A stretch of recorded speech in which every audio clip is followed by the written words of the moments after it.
We have spent, what, the past week trying to show prep. And, you know, we do this a lot off just going off the topics that are out there. And it's interesting because we kind of went through them all and we're like, man, there's a lot of people saying a lot of nothing on LinkedIn.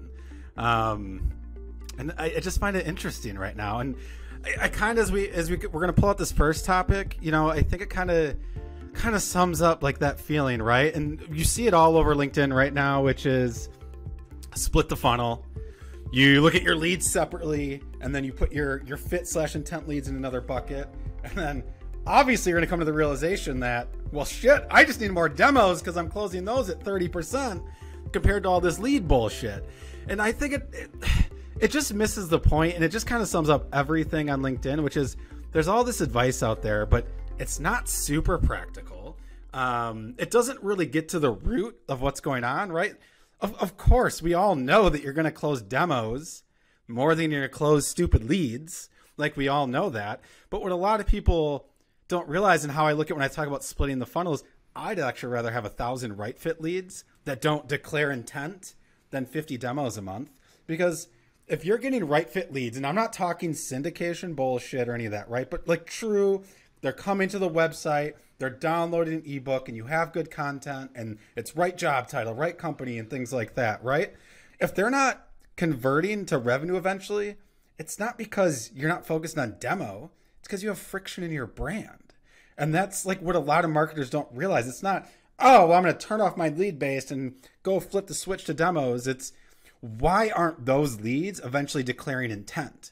And that's actually usually like messaging issues. You don't have the right story. You don't know how to show buyers their pain. And that's why I look at this like everybody's missing the boat. If you can't get more leads to declare intent, you're not going to go out and get more demos with the messaging that you have. And that's where I just like, I read this shit and I just don't know anymore what people are saying. And this advice is just, it's terrible advice.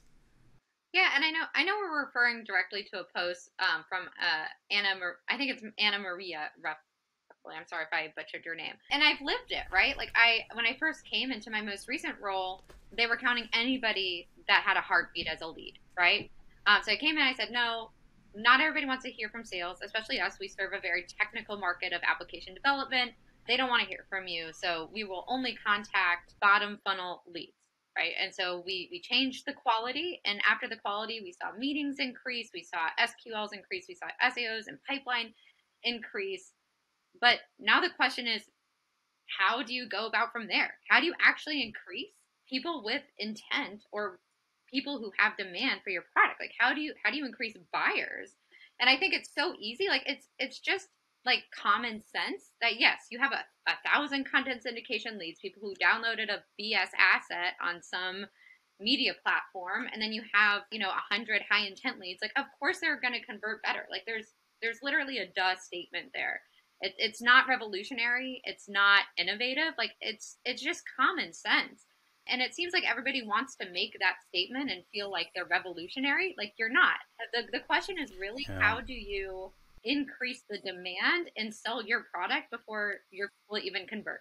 I think the fear is because I've lived this shit, right? As the typical marketer. And this is why I'm so passionate. I read this bullshit now and I finally have called it out because this stuff is like systemic. It's all over LinkedIn basically, right? But like I did that shit, right? I came to the conclusion, oh, it's because I'm doing lead based. That's my damn problem. I'm going to go focus on demos. I went focus on demos. We got more demos. Our win rate tanked. Right. It didn't close to revenue. There were still right fit leads. They declared intent because they did the demo form, but we didn't get more revenue because of it. And that's like still my fear is like, there's marketers out there taking this advice, like as factual advice, like, oh, well, kill the lead bucket because that's closing at 0.1%. Well, there's a reason. Like there's friction and you don't have the right story and you don't know how to create urgency with your buyers. And to me, this focuses on the wrong story. Right? The story is not that like your funnel is inefficient and like you should only focus on high intent. I think the story is that you need to depend on your basics. Like, are you doing problem solution marketing?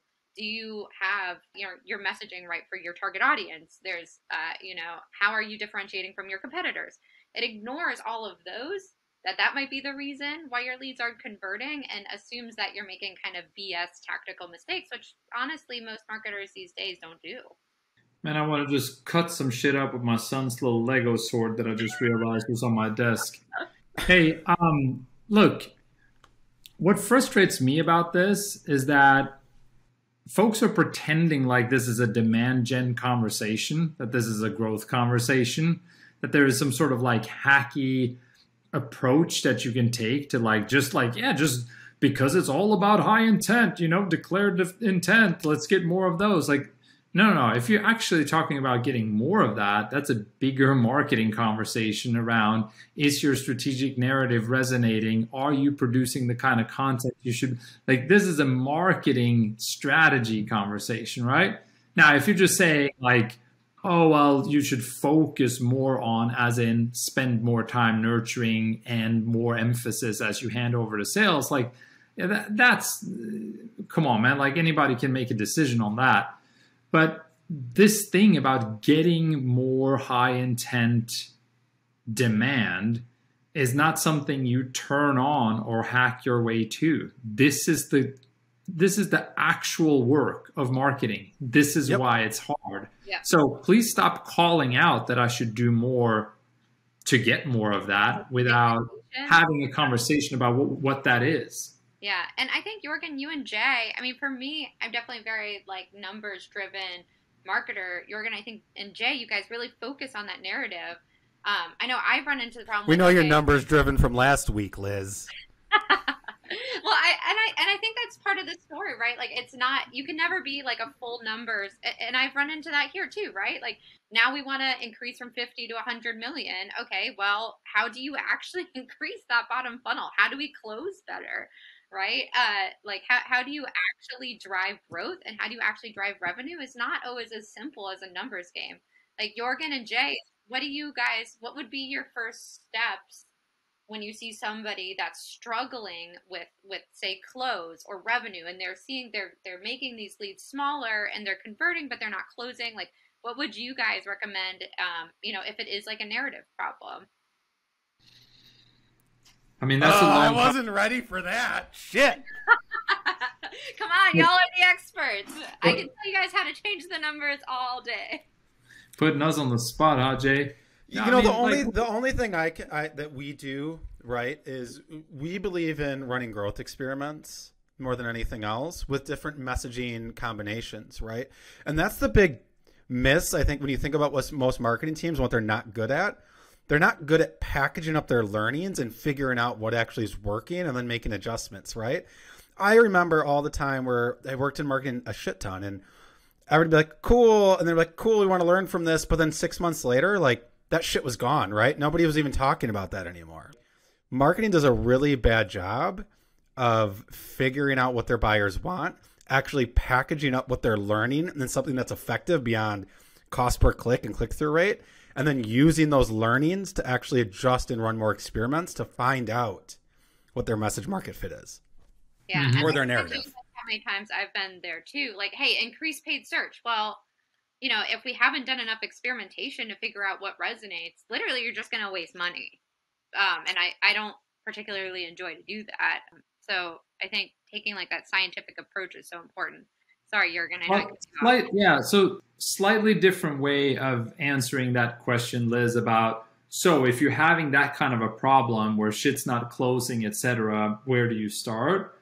I think where you actually start, the stuff that people aren't explicitly talking about, is you start to understand not only your marketing organization, but all the commercial teams and all of leadership. And you start to understand what is it that is potentially blocking us from getting to the truth, accepting the truth, and acting on the truth.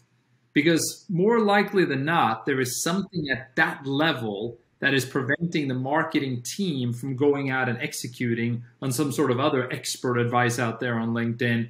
It is, do you have your full house in order to actually have humility countered up against your ego about figuring out what this is, so that you as an organization can actually get to the bottom and make improvements. That's the real shit, in my experience.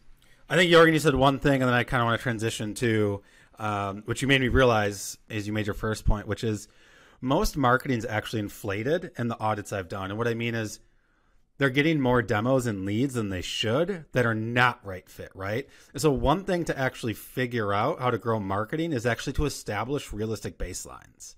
Like I've done this time and time again. I have another customer now. They're getting 200 demos a month. They're closing 3 freaking demos a month, right? Like they don't have a true baseline of what's actually coming in and to being accurate. Like, and I'm seeing this across the board as one of the biggest issue is most companies need to reset their baseline for their metrics because they're inflated probably with one of the posts we talked about with money, right? Is they're spending a lot of money to bring stuff in, but they don't understand what's happening with it very effectively. Yeah, the bottom funnel. And I think it's really important too to accept the fact that you might think that your target market is X. It might not be. And you need to go back and look at and audit your whole process to say, okay, this is actually not what we thought was, you know, a 3-point shot here. Like it's just not. We're not winning them like this. We thought that this resonated and it didn't. And then I think you can go back at that and say, okay, let's pivot. Let's try A, B, and C. You can run those experiments and kind of watch them through the funnel and then take that even into your sales organization and use that. But I think you really can't account anything as gospel.